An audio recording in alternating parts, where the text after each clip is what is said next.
Our next subject for the study of skills in leadership. It's a simple story, it comes from the Bible. Now, being an amateur, you sort of have to take my way of putting it. My parents made sure by the time I was about 19 I was a pretty good scholar, but I'm still an amateur. But there's a unique story in the Bible. It's called the parable or the story of the sower. S-O-W-E-R. The sower in the ancient days was the person that planted the crops, very simply. They got the ground ready, and the sower with a bag of seed would walk across the ground, sow the seed. That's how they got the crops going. And it's a very fascinating story, and it's got a lot to say, and it's got a lot to say about our subject called the law of averages. There's some important points you'll pick up right away when you read the story. Here's number one. The sower was a wise man. A great advantage. Right? They didn't send a dummy out to plant. Number two, he was very ambitious. And by the time you finish the story, you'll come to the conclusion he was ambitious. Admirable quality. Ambition. Now that has to be tempered. One writer said, I've learned to be both ambitious and content. That's a unique place to finally arrive, to be both ambitious and content. But this story says the sower was very ambitious. Nothing wrong with ambition, as long as you work the right formula. The Bible probably gives the greatest formula for wealth and power. It says, be faithful over small amounts and we'll make you ruler over much. Good philosophy. Which teaches us, number one, I think it's okay to wish to be a ruler. Nothing wrong with that. But here's how you become a ruler. Good stewardship when the amounts are small. The guy says, oh, if I had a fortune, I'd take good care of it, but I've just got a paycheck, so I don't know where it goes. I say, no. When we really check your faithfulness is when the amounts are small. I said to Mr. Schoaf when I met him at age 25, I said, you know, if I had more money, I'd have a better plan. He said, Mr. Rohn, I would suggest to you if you had a better plan, you'd have more money. It's not the amount that counts. It's the philosophy that executes your plan that counts. If a child has $1, what should he do with it? It's very important. It's going to determine the rest of his life, what he does with $1. You say, well, it's just a child and it's just $1. We call that massive errors in judgment. It's only a child and it's only $1. What a colossal mistake to make in analyzing. If a child is allowed to spend the whole $1 and they don't have the sense of where that could take them, we call that the greatest disservice to a child. Not to explain to them the journey and the road you select when you spend the whole $1. So if a child wants to spend the whole $1, you say, no, you can't spend the whole $1. Child says, why not? Say, well, let me show you why not. And you take him to the other side of town and say, would you like to live here? Here's where the people live that spend all they make. Here's where they live. There's nothing better than visual to illustrate to a child. Show them the tragic circumstances if you spend all you make, if you spend all you've got. And kids will come home with their big wide eyes. Say, would you like to live here? Would you like to live like this? Kid says, no, I wouldn't want to live here. Then you can't spend the whole $1. Okay, back to my story. The sower was bright and he was also ambitious. Number three, he went to work. It takes activity to furnish the labor that brings new life. Ideas without labor are stillborn. They never become tangible. They never become real. You got to put yourself through the activity, through the labor. So when you read the story, you'll find this was a hard-working sower. We call that admirable quality. Now, some interesting things that happened to the sower. It said he had excellent seed, point 4. He had the best.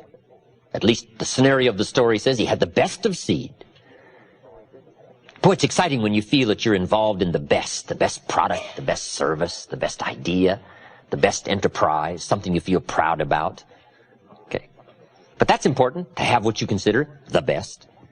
Now, with all of these qualities, he starts out and now starts to unfold the scenario of life called the law of averages. Here's what happened. The sower goes out to sow the seed, and the first part of the seed that he sows falls by the wayside, and the birds get it. Now, I want you to understand the scenario. Here's what's very important for leaders to engage in: to teach the inevitable. It's very important to teach the inevitable. Key for leadership: leaders must understand birds. Why? Birds are going to get part of the seed. It's called inevitable. And if you don't teach inevitability, people will be all upset. They won't know what to expect. We must all be prepared for what we call eventualities, the inevitable. So here's part of the scenario. The sower goes out to sow the seed, and the birds get some. He sows some more seed, and the birds get it. Now, this is a typical story of life. Is that fairly typical? Fairly typical. The birds are going to get some of the seed.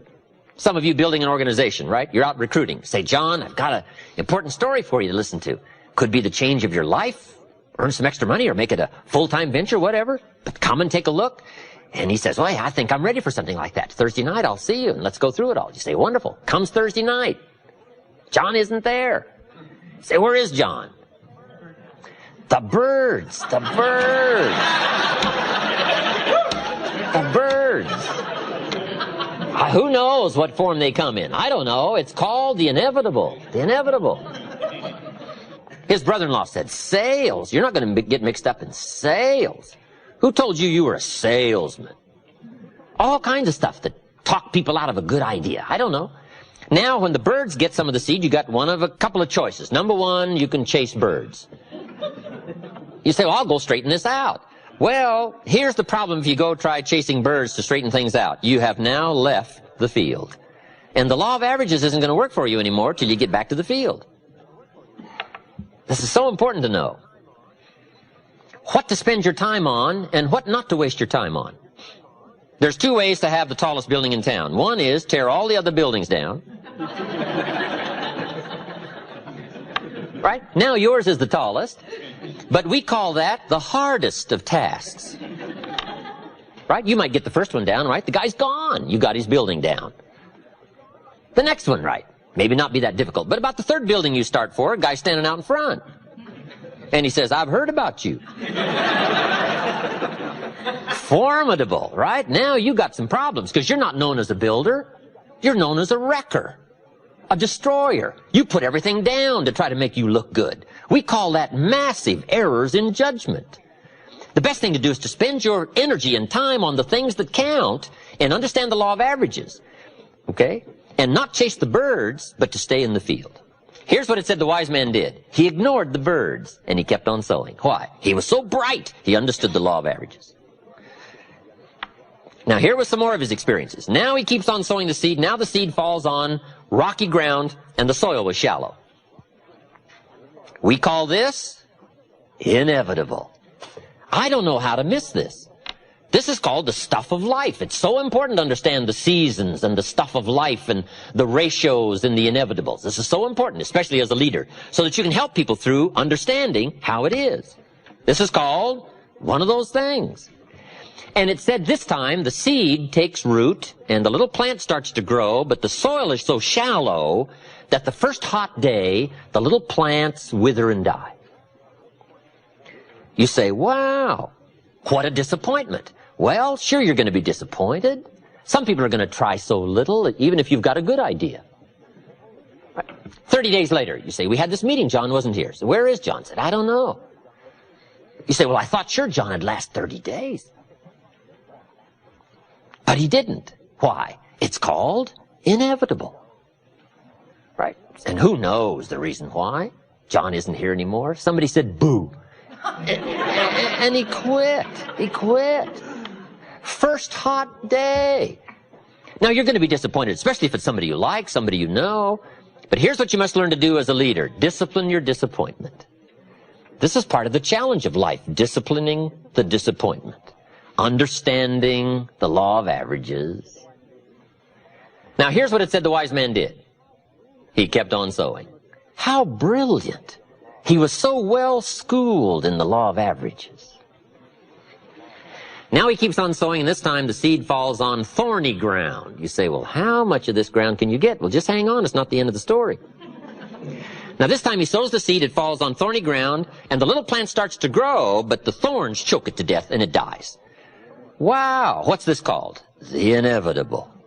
Do you know what the story called the thorns? The cares of life, little cares. Who knows the excuses some people use for not pushing on through and getting the job done? It's called inevitable. Some people are going to try so little. They're going to let other things crowd out the good opportunities. And who knows why? I don't know why. I'm an amateur on this stuff. The key is to take the inevitable and take the obvious, right? Everybody should take obvious 1, obvious 2. Right? Study the obvious and not let it unduly disturb you, and learn to manage the obvious so you can get on with the more important things in life. Who knows? I called John up. I said, John, where were you last night? We had this meeting. John says, well, I can't make every meeting. I say, why not? John says, well, I got a lot of other things I got to do. I say, what are they? You won't believe the list John gave me. The backyard fence was sagging and the dogs are about to get loose. You just can't let your dogs run loose. I say, okay, John. John says, the screen door came off the hinges. And you just can't let things fall apart. You got to take time, keep things fixed up. I say, okay, John. Some extra trash had piled up in the garage. You just can't let mountains of trash take over. You got to take care of your trash. I say, okay, John. On the phone, I can hear the thorns going, oh.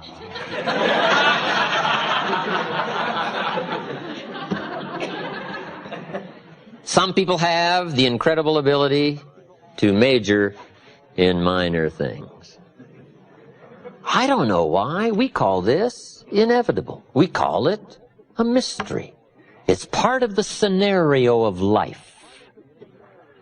I'm driving through the little community. John's out there mowing his lawn. He's cussing the weeds, and he's red in the face, and he's about to explode. I said, John, what are you doing? He says, what does it look like I'm doing? I'm mowing this lousy lawn.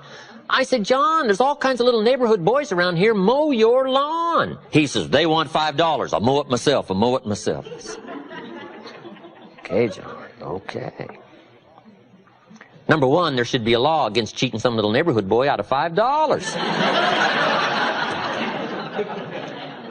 Now, why the scenario?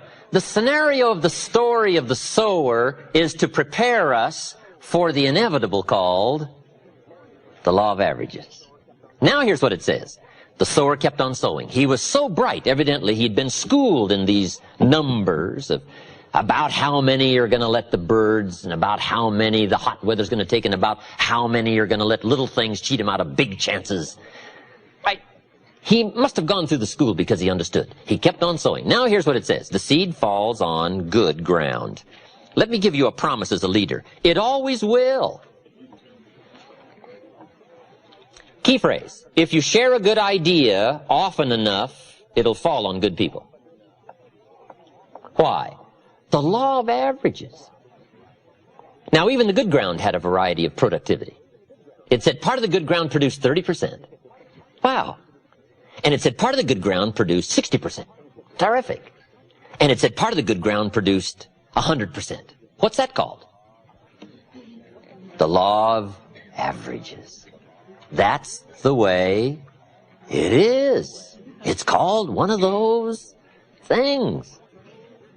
Now, can you find some 100%ers? The answer is yes, but you got to go through the birds and the hot weather and the thorns and cares, and you've got to find some way to use the 30%ers and the 60%ers.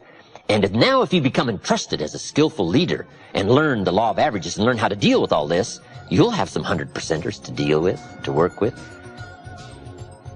The law of averages.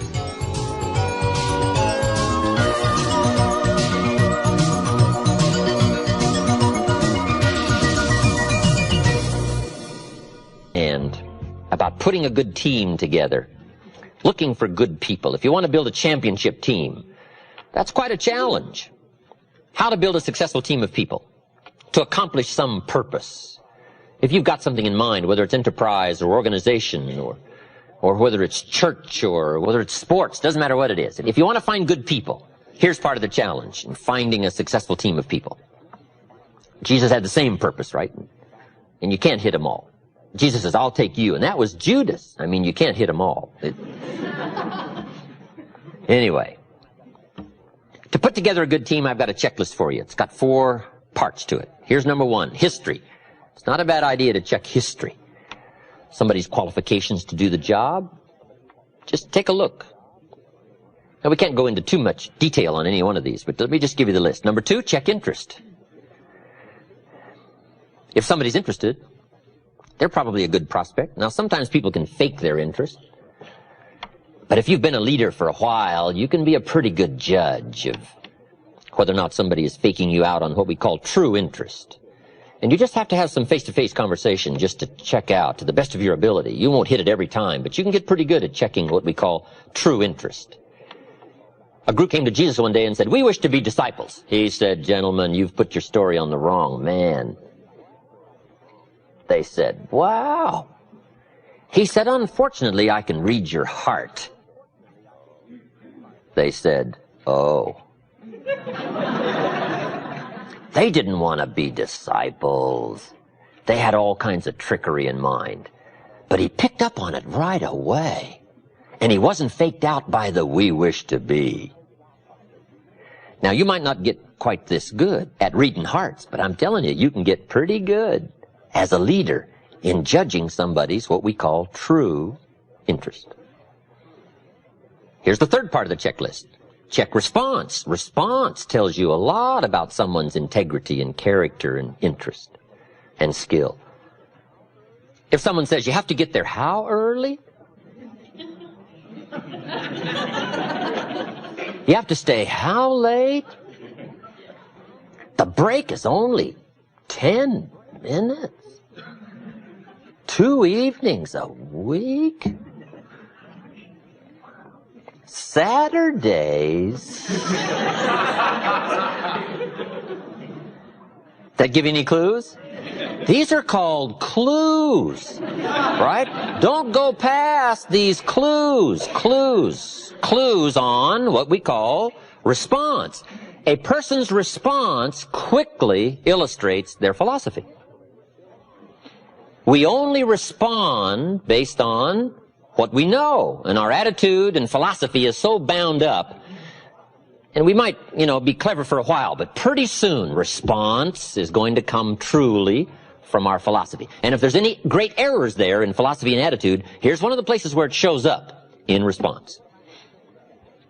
And here's the last piece of the checklist in putting together a good team. Check results. Finally, the name of the game is results. How else are we going to judge? That's the final judge. Results. It is the name of the game. Results must soon match quality. You might have a nice guy, but finally you got to have results. Nice don't get it. Now there's 2 parts to results. Here it is. Number 1, activity results. Sometimes we don't ask for productivity right away. All we ask for first is activity. Now it's pretty easy to check activity. If you joined a sales organization and you're supposed to make 10 calls first week, it's pretty simple on Friday, right? Pretty simple on Friday. Say, "John, how many calls did you make?" John says, "Well," you say, "John, well won't fit in my little box here."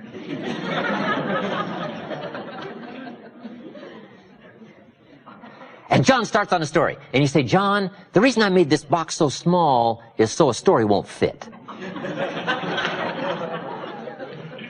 I just need an activity number from 1 to 10. Now, if the results on activity first week are not good, those have got to be signals, clues. Now, you might try another week, but you got to be the judge, right? How far you go in putting a team together with somebody's lack of precise activity. Now, finally, here's the last part, productivity. Finally, the tree must have figs. Finally. The ultimate test of a quality team is productivity. Fruit, evidence, measurable progress in reasonable time.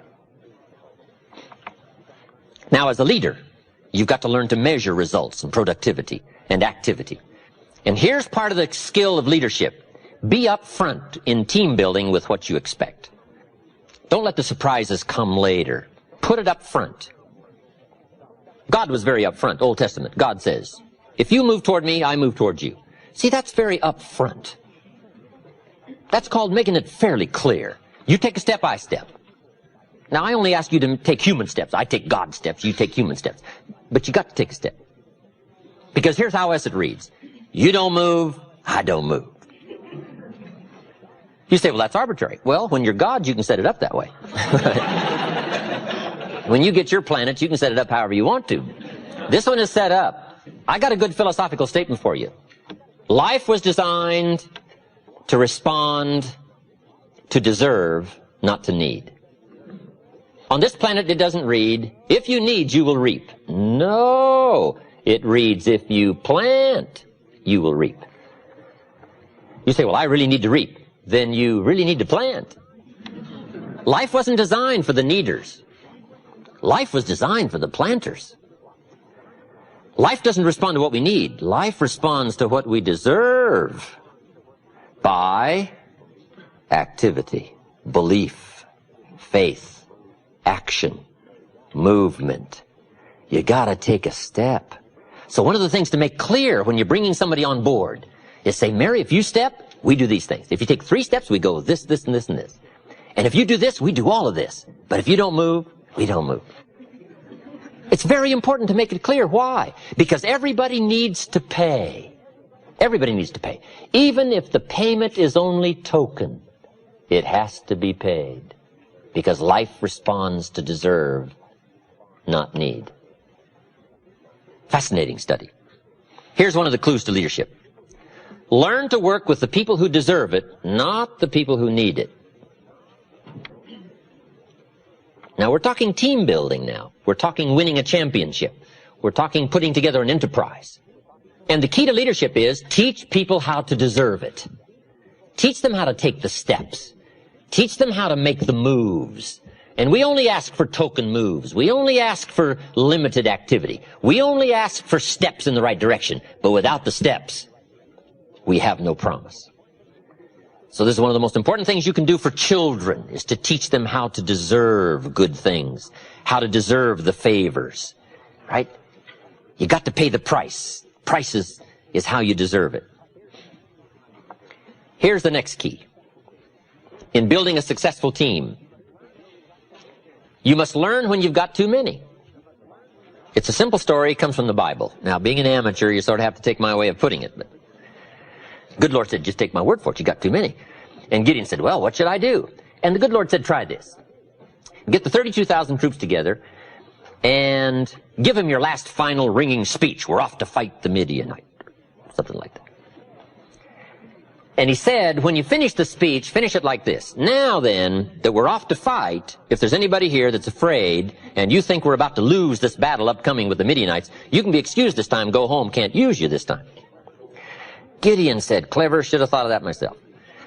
Gets the 32,000 troops together, gets up, gives his last ringing speech and says, we're off to fight, but if there's anybody here who thinks we're going to lose, you can be excused this time. You can just go home, we're just going to take what's left. And Gideon waits. And sure enough, some went home, and the number was 22,000.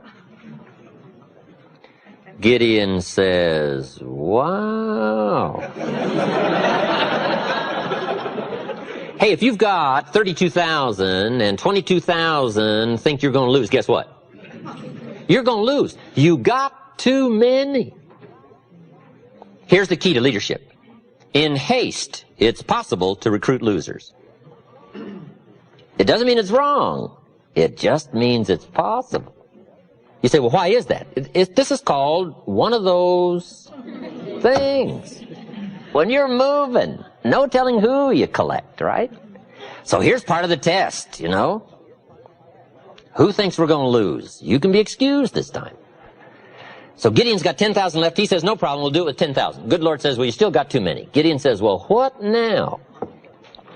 And the good Lord says, try this. March the 10,000 till they're hot and thirsty down by the river, and those that are careless just drop their shield and spear and dive in the water and start drinking. You can't use them, they're too careless. But the ones that keep the spear and the shield and lap the water like a dog, keep looking and alert, those are the ones because they're trained and ready to go. Gideon said, clever. And he marches the 10,000 till they're hot and thirsty down by the river. Sure enough, when he gets to the river, some are hot and careless, and they just throw down their spear and shield and jump in the water. And the number was 9,700. Key to leadership. In haste, it's possible to recruit the careless. It doesn't mean it's wrong. It just means it's inevitable. This is called one of those things. Now, if you've got an important battle, you got to know who's careless. And this was part of the test. So Gideon says, you 9,700, home. And he sent them home, dripping home. Now he's got 300 left. Gideon said, no problem. From 32,000 to 300, Gideon is still willing to try it. We call that courageous leadership. You've got to read the story. Don't have time to give you the whole scenario, but it was a fascinating story. With 300, the battle plan was the most strange, unusual battle plan ever designed. But he won the day, chased off the Midianites. Gideon becomes the military Jewish hero of the day. His story provided for us to read one more time, which says, as a leader, remember, there are times when you may have too many. This is called inevitable. Next, don't linger too long. If you've got a job to do, sometimes you have to be fairly swift in your analysis of who will and who won't and who can and who can't. Jesus said, in putting the Christian philosophy to work, two of you take a city, and you two take a city, and you two take a city, and walk into the city and tell the story. And if they respond fairly soon, stay, and if they don't respond fairly soon, don't stay. He advised them to leave the city that didn't respond fairly soon.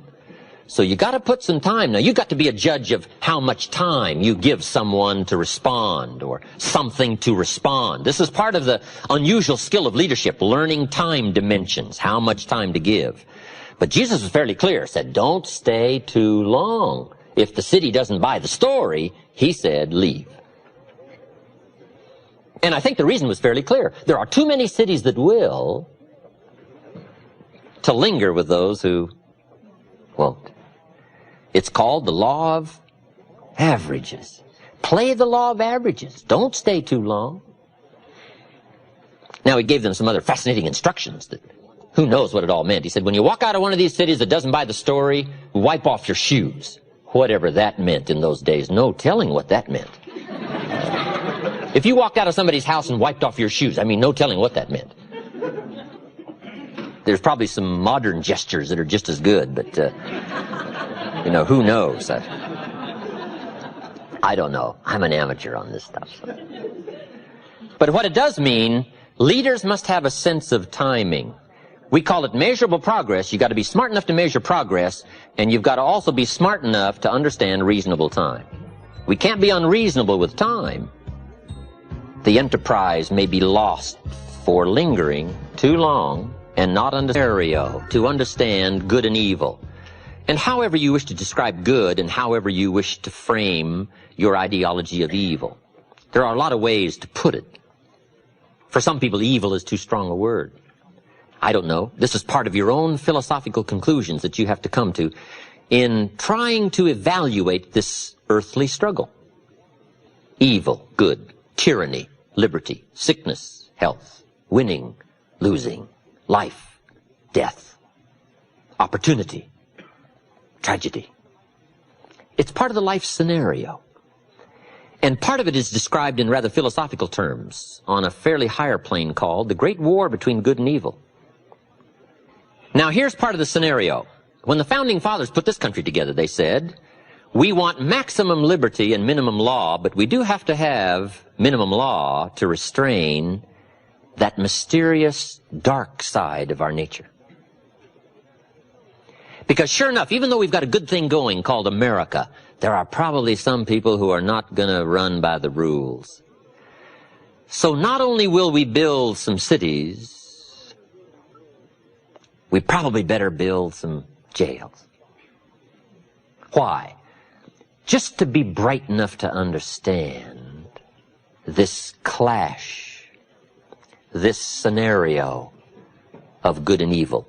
And all good leaders must understand this clash, this scenario, however you wish to describe it, whatever terms you wish to call it. We must understand it.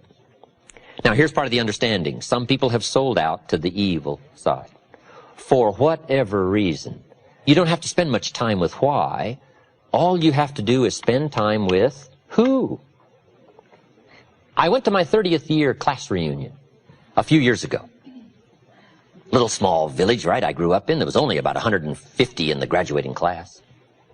And after 30 years, almost half of the graduating class was at the reunion, which was pretty good. We had a 2-day celebration.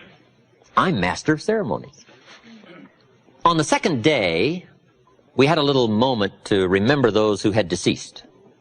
I think there were 8. And I knew them all, so I gave a little scenario, a little story about each one.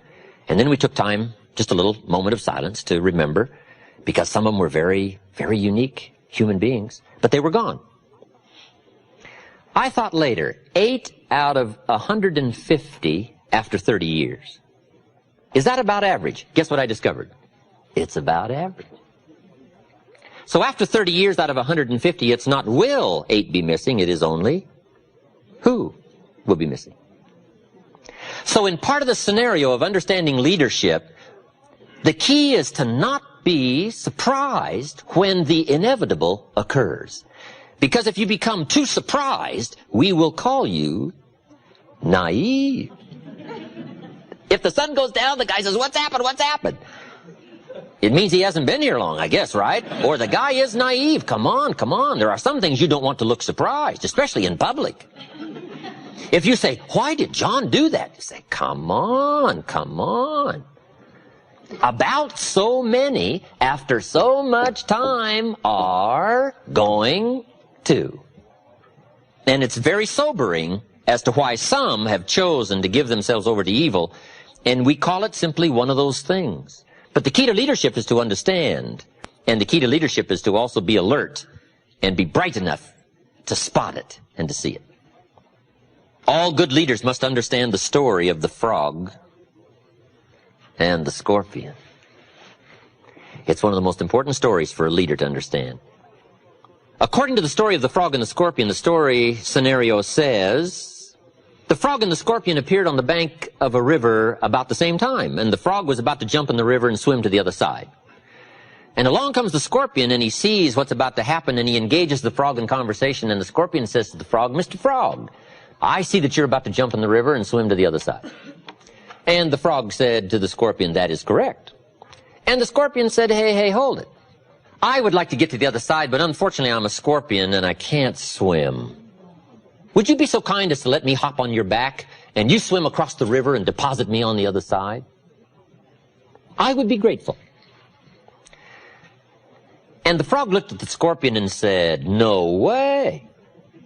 The frog said, "You're a scorpion, and scorpions sting frogs and kill them." He said, "I'd get out there halfway with you on my back and you'd sting me, and I'd die. You think I'm crazy? No way." The scorpion said, Hey, hold it. With your frog brain, you're not thinking. If I was to sting you out there halfway, sure, you'd die and drown, but so would I, since I'm a scorpion and I can't swim. That'd be kind of foolish. So I'm not about to do that. I just want to get to the other side." The frog thought over that reasoning and said, "That makes sense, hop on." And according to the story, the scorpion hops on the frog's back, they start across the river, and sure enough, halfway across the river, the scorpion stings the frog. They are now both about to go down for the 3rd time. The frog cannot believe what happened. And he said to the scorpion, "Why did you do that? I'm about to die and drown, but so are you. Why would you do that?" And the scorpion said, "Because I am a scorpion." So all leaders must understand the story of the frog and the scorpion. There are shepherds, and there are sheep, and there are wolves. And wise leaders must understand some wolves are so clever, they've learned to dress up like sheep. But do not miss the story of the full drama of life called good and evil. It's part of the test of leadership skill. Awareness, sensitivity, understanding, knowing the scenario, and being on the alert for what is called the inevitable. Let me give you now, just in sort of quick succession, some studies that leaders should engage in. Let me just give you the list. We won't expand on this, but I'm sure you can expand on it in your own good time and in your own good way. But let me give you this list of studies leaders should engage in. Number one, the study of possibility. Possibility. It's so important for leaders to play the what-if game. What if we had enough people? What if we had refined people? What if we had leaders? What if we had a good team? What if we went to the market? What if we accomplished our goal? What could we accomplish? What are the dimensions? What's the size? What's the promise? We call it the what-if game.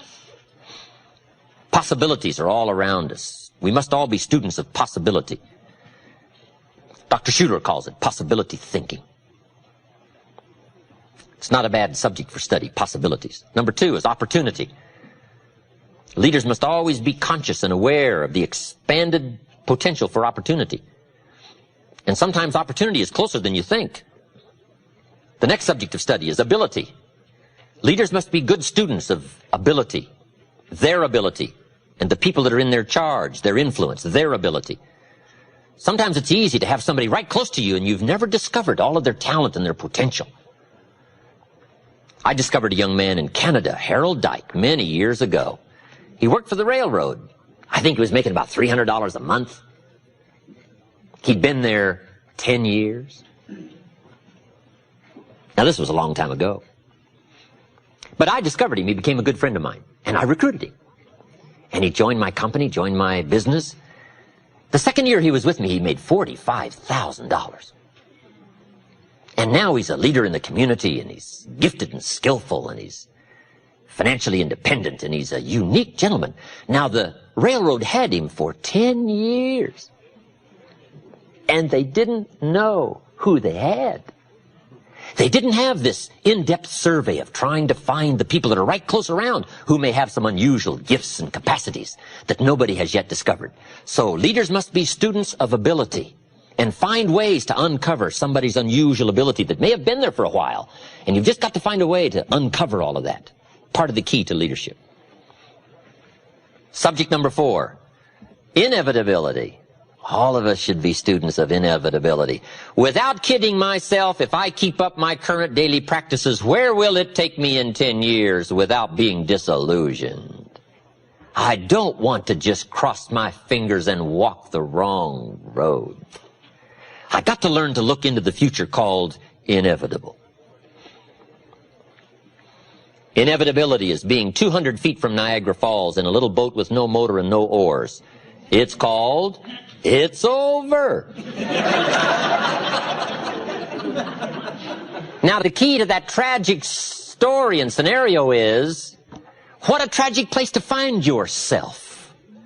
If somebody would have painted you this scene when you were still upstream and painted the roar of the falls in your mind and would show you what a tragic place it is, you might not have drifted this far into what we call now the inevitable. We've got to help people by painting the roar of the falls long before they get 200 feet in a little boat with no motor and no oars. You say, well, the roar of the falls is a long ways off. Yes, but the people that are around you are drifting. And by perception, you've got to see it. And you've got to level, and you've got to speak the truth so that you can give them alternate choices while there are still alternate choices.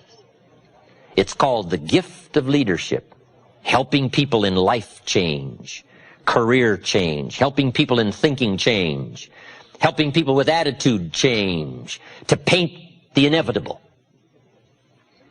It's a key to leadership.